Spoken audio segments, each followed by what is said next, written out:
Town stories के the talk show में मैं नाजिम आपका स्वागत करता हूँ। दोस्तों, आज हमारे साथ है डॉक्टर हुनैद हातिमी। बहुत ही जाने माने डॉक्टर हैं, लीवर ट्रांसप्लांटेशन में बहुत ही एक्सपर्ट है, सर्जन भी है और काफ़ी सर्जरीज़ भी करते हैं। और आज हम उनसे मुलाकात करते हैं। हेलो सर, अस्सलाम वालेकुम। सर, मैं चाहता हूँ कि आप अपने बारे में कुछ हमारे देखने वालों को बताइए कि आपका जो फील्ड है उसमें क्या क्या आप करते हैं, आपकी मास्टरी क्या है, and people will like to know. मेरा नाम डॉक्टर हुनैद है। मैं बतौर senior consultant hepatobiliary and liver transplantation में काम करता हूँ ग्लोबल हॉस्पिटल में। बच्चों की सर्जरी से लेके हम लोग बूढ़े लोगों की सर्जरीज़ करते हैं।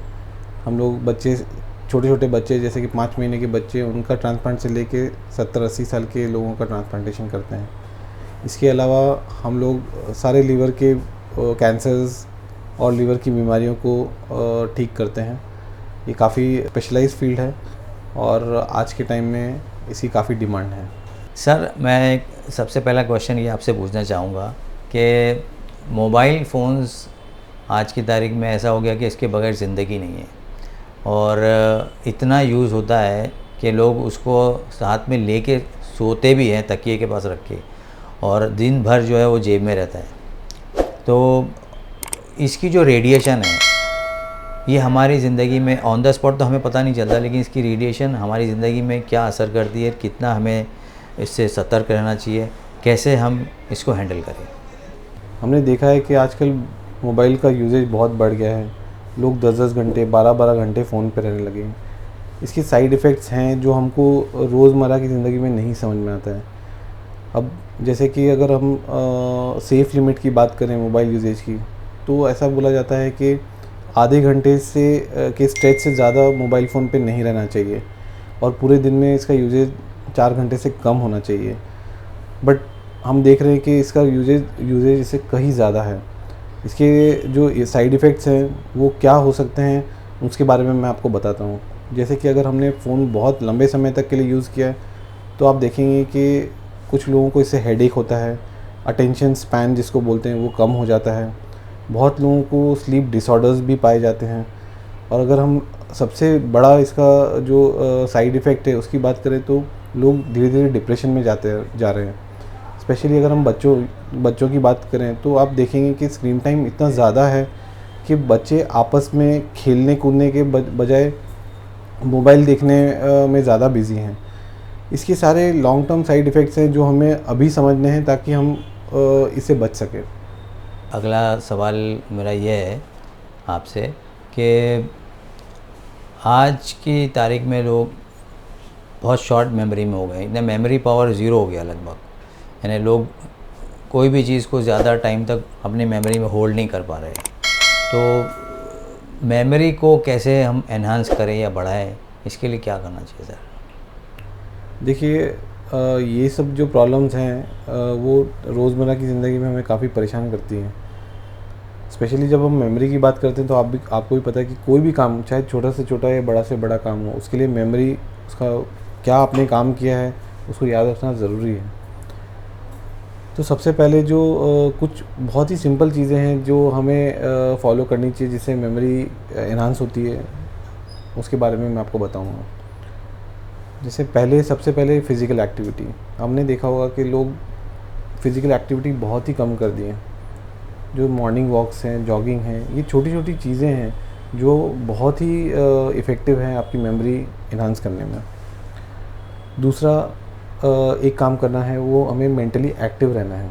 मेंटली एक्टिव रहने का मतलब ये कि हमेशा किसी इम्पॉर्टेंट टास्क में या पज़ल में अपने आप को एंगेज करना रहता है, उससे आपकी मेमोरी और इन्हांस हो सकती है।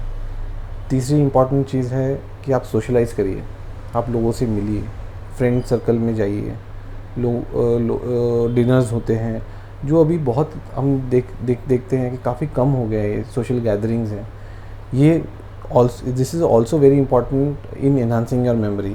इसके अलावा हम बोलते हैं कि गेट ऑर्गेनाइज्ड का मतलब ये है कि हमें एक डायरी मेंटेन करनी चाहिए जिसमें हम लोग रोज़ जो हमारे टास्क हैं, जो हमारे काम हैं, वो हम लिखें।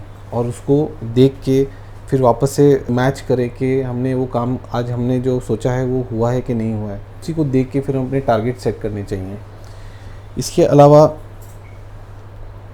सबसे इम्पॉर्टेंट चीज़ है सोना, नींद, जो आज के टाइम में सबसे कम हो गई है। लोग 4-4 घंटे 5-5 घंटे की नींद पे काम करते हैं। That also is affecting memory in day to day life.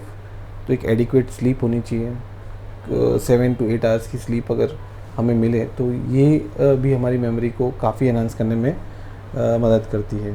इसके अलावा हेल्दी फूड खाना, अब बहुत ज़्यादा आप ऑयली खाइए, बहुत ज़्यादा आप स्पाइसी खाइए, ओवर ईटिंग करिए, आप पूरे टाइम ड्राउजी रहेंगे, सुस्त रहेंगे, वो भी हमारी मेमोरी को इफ़ेक्ट करती है। इसके अलावा बहुत सारी क्रॉनिक कंडीशंस होती हैं हमारी बॉडी में, जैसे कि डायबिटीज़ है, ब्लड प्रेशर है, डिसलिपिडेमिया है। इन सब का आप इलाज कराइए, ये भी हमारी मेमोरी को इन्हांस करने में काफ़ी कारगर है। और यही कुछ छोटी छोटी चीज़ें हैं जिसको हम ध्यान रखें तो हमारी मेमोरी इन्हांस हो सकती है और हमें काफ़ी उससे फ़ायदा हो सकता है। अगला सवाल ये है आपसे कि आज की तारीख में ओवर ईटिंग बहुत हो रही है। ओवर ईटिंग का मेरा पूछने का सेंस ये है कि लोग खाने के बाद भी कुछ ना कुछ खाने की इच्छा रखते हैं और चाय बिस्कुट खा लिए या स्नैक खा लिए या जंक फूड खा लिए, तो ये कहाँ तक सही है? मतलब इसको कैसे हैंडल किया जाए ओवर ईटिंग को? सबसे बड़ा प्रॉब्लम जो है ओवर ईटिंग से रिलेटेड, वो हम भी जानते हैं कि आप एक्सेस में खाते हैं खाना तो उससे क्या साइड इफ़ेक्ट्स हैं। उसका साइड इफ़ेक्ट ये है कि हम लोग ओबेसिटी की तरफ जा रहे हैं। ओबेसिटी यानी कि ओवरवेट से हज़ारों बीमारियाँ आती है, जैसे कि डायबिटीज़ है, ब्लड प्रेशर है, डिसलिपिडेमिया है, आपका कोलेस्ट्रॉल बढ़ सकता है। उससे रिलेटेड हज़ारों और प्रॉब्लम, जैसे कि घुटनों की प्रॉब्लम जिसको ऑस्टियोआर्थराइटिस बोलते हैं, और कैंसर्स भी ओबेसिटी से रिलेटेड हैं। तो ओबेसिटी एक डिज़ीज़ है जिसको कंट्रोल करना हमें बहुत ज़रूरी है। बहुत छोटी छोटी चीज़ें हैं जो अगर हम फॉलो करें तो ओबेसिटी से बचा जा सकता है। जैसे कि मैं आपको बताऊंगा कि जब भी हम लोग खाना खाते हैं तो हमें पता होना चाहिए कि हम कितना, क्या हमारे लिए लिमिट है जो हमें रुकना चाहिए।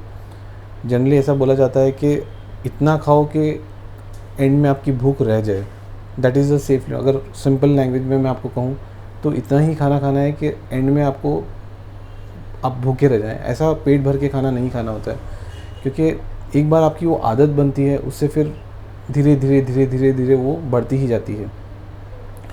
दूसरा जो एक सिंपल काम हम कर सकते हैं वो ये कर सकते हैं कि हम लोग जब भी खाना खाएं तो उसमें सैलड्स अपने डाइट में इंक्लूड करें, जैसे कि खीरा, टमाटर, ककड़ी। तो ये बेसिकली एम्प्टी कैलोरीज होती है जो आपके खाने को बल्क देती हैं। आपका पेट तो भर जाएगा लेकिन आपको एक्सेस कैलोरीज नहीं मिलेगी। ये हम कर सकते हैं। तीसरा, हमें पानी, अपने आप को जो हाइड्रेशन है वो हमारा ज़्यादा से ज़्यादा मेंटेन रहे। बहुत लंबे समय के लिए भूखा रहना भी अवॉइड करना चाहिए। क्योंकि क्या होता है कि हम बहुत लंबे समय के लिए भूखा रहते हैं तो हमारी भूख बहुत ज़्यादा एग्रेवेट हो जाती है। उस एग्रेवेशन में हम लोग जितना खाना चाहिए उसे कहीं ज़्यादा खा लेते हैं, बिंज ईटिंग जिसको बोलते हैं। उसको अवॉइड करना चाहिए। वो एक ओबेसिटी का सबसे इम्पॉर्टेंट कारण आजकल देखा गया है। स्पेशली हम लोग जब भी टाइमिंग ऑफ मील्स कहें तो रफली अराउंड 6 to 8 आवर्स में हमको खाना होता है। इससे ज़्यादा की गैप देना बिंज ईटिंग को प्रमोट कर सकती है। और स्पेशली इमीडिएटली खाते ही सोना, वो भी ओबेसिटी का सबब बन सकते हैं। तो खाइए, थोड़ा वॉक करिए और फिर आप नींद को जाएं, तो उससे भी आपको ओबेसिटी को कंट्रोल करने में मदद मिल सकती है। यही सब कुछ चीज़ें हैं जो हमें फॉलो करनी है। इसके अलावा एम्प्टी कैलोरीज जो रहती, जो शुगर्स रहती हैं, जो जंक फूड्स रहते हैं, उनको अवॉइड करिए। ये आपको अननेसेसरली ओबेसिटी की तरफ धकेलती हैं। इनको अवॉइड करें, हेल्दी फूड खाने पे ध्यान दें।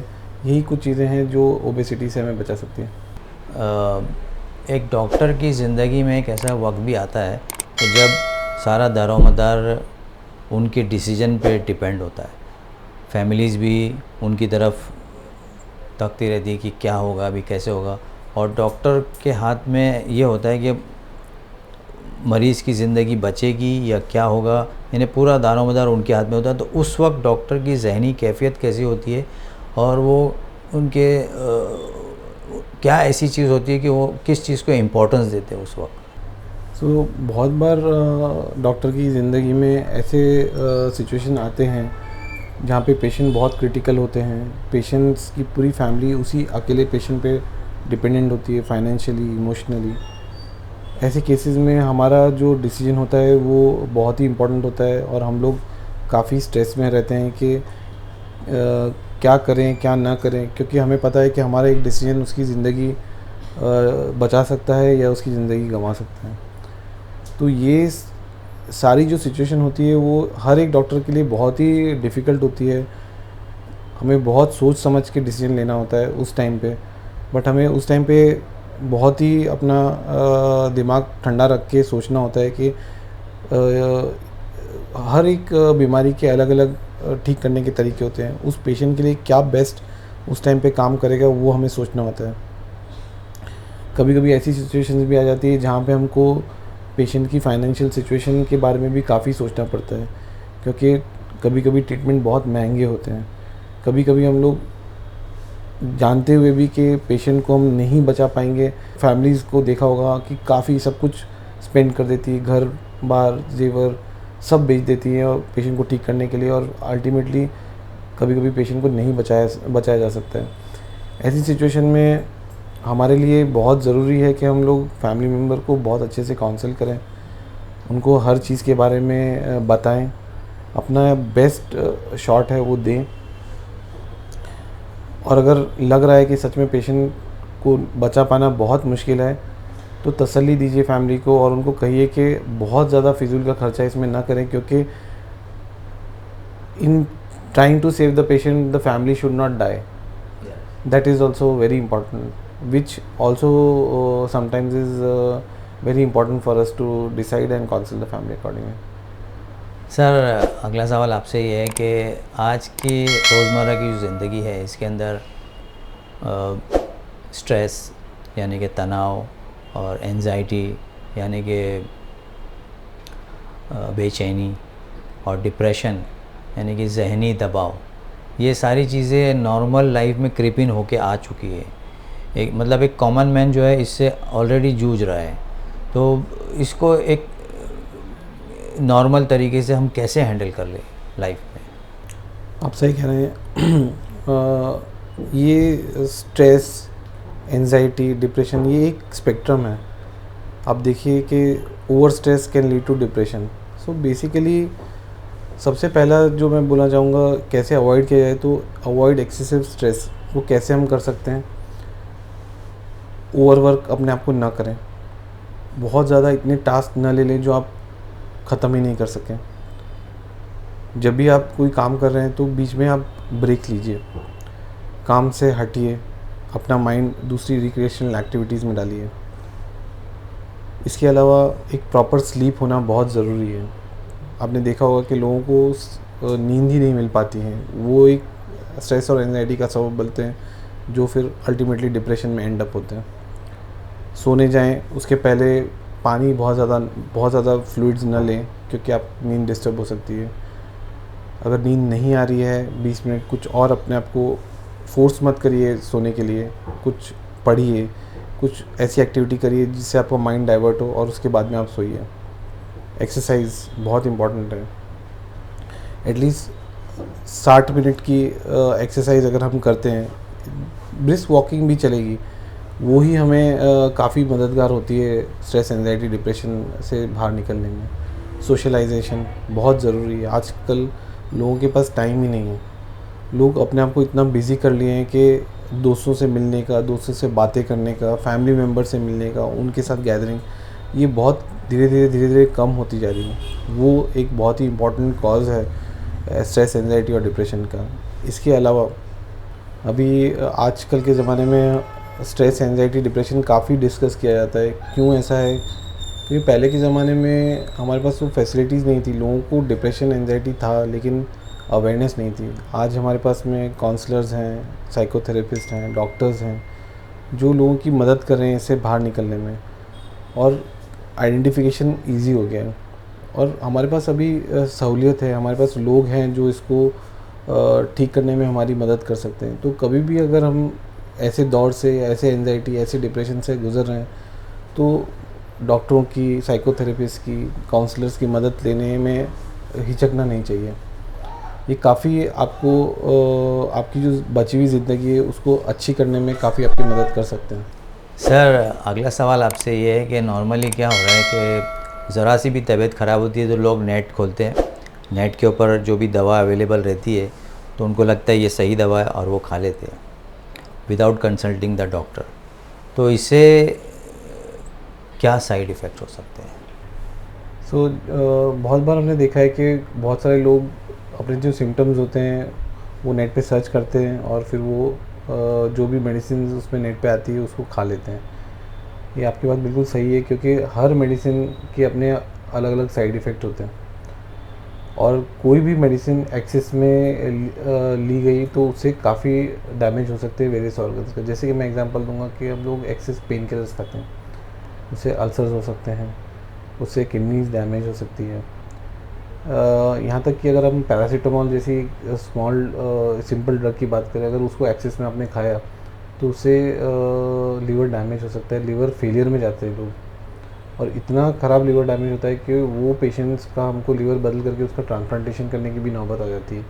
हालांकि वो चीज़ें इंडिया में कम है, दूसरी दुनिया मतलब वेस्टर्न कंट्रीज़ में ज़्यादा है, बट हर मेडिसिन चाहे एलोपैथिक हो चाहे होम्योपैथिक हो, उसके अपने कुछ साइड इफ़ेक्ट्स होते हैं, उसके ओवरडोज के कुछ साइड इफ़ेक्ट्स होते हैं जो बिना कंसल्टेशन के डॉक्टर के कभी नहीं खानी चाहिए। ये मेरा बहुत ही इम्पोर्टेंट और बहुत ही लोगों के लिए एक बहुत ही इम्पोर्टेंट मैसेज है, जो फॉलो करें तो ऐसी डिफ़िकल्ट सिचुएशन से बचा जा सकता है। तो ये थे हमारे मेहमान आज के, डॉक्टर उनैद हातमी सर। जो मैसेजेस आपको मिले हैं ये बहुत ही इम्पॉर्टेंट है और फ़िक्रमंद है। अगर आप इसे अपनी ज़िंदगी में अप्लाई करेंगे तो बहुत हेल्पफुल होंगे आपको और रोज़मर्रा की ज़िंदगी में आपको बहुत काम आएंगे। ये प्रोग्राम आपको कैसा लगा आप हमें कमेंट करके ज़रूर बताइए, आपके कमेंट की बहुत इम्पोर्टेंस है। और इसको ज़्यादा से ज़्यादा लाइक कीजिए, शेयर कीजिए और इस प्रोग्राम को, इस चैनल को सब्सक्राइब कीजिए। अगर आप इस चैनल पर नए हैं तो आपको ज़रूर इसका सब्सक्राइब करना है।